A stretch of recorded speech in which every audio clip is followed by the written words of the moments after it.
Hey, welcome back. Classical guitar video number 8.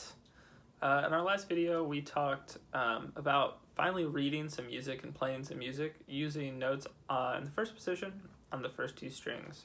In this video, we're just going to do a little bit more of that. So things are going to change up a little bit, but this is just an opportunity to go through another exercise using notes in the first position on the first two strings and just get familiar.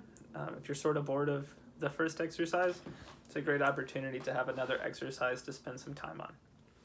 So, taking a look at the music up on the screen now, let's talk about a few things that are different about this. The main one is going to be that in the previous exercise, the time signature that we were dealing with was 4/4, and now we're dealing with 3/4.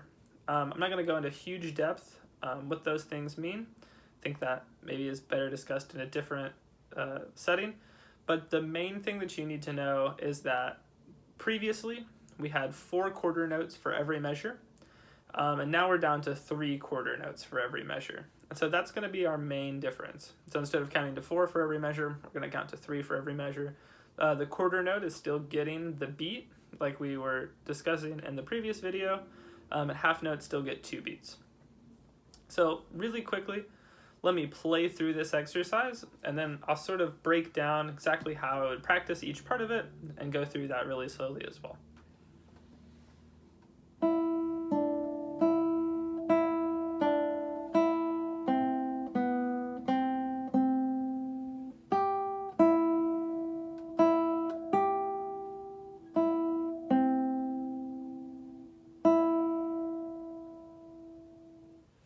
Great.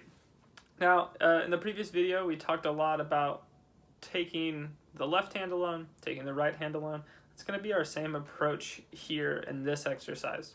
So initially, again, we're going to start out with, I like to start out with the left hand alone and just make sure that my left hand is really secure. Generally, my left hand is a little bit stronger than my right hand because I've used my left hand in the same way longer. Going back and forth between steel string guitar and classical guitar, the left hand stays almost exactly the same.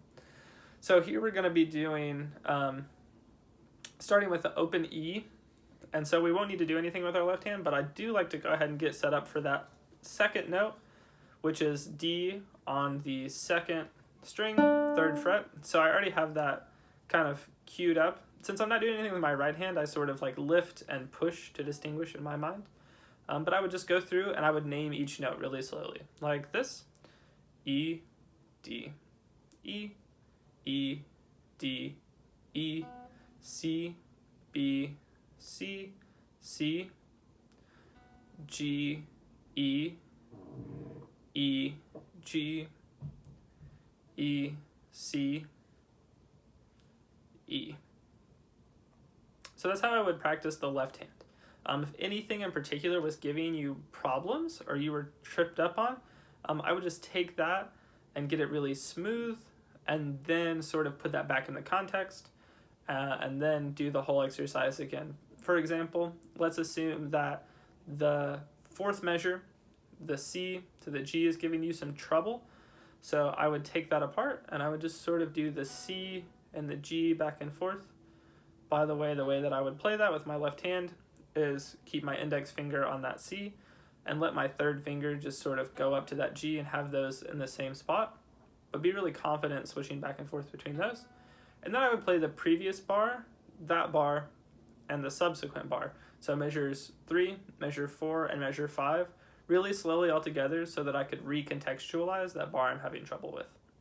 So after I felt really comfortable with the left hand alone, I would move on to right hand alone, which we've done before.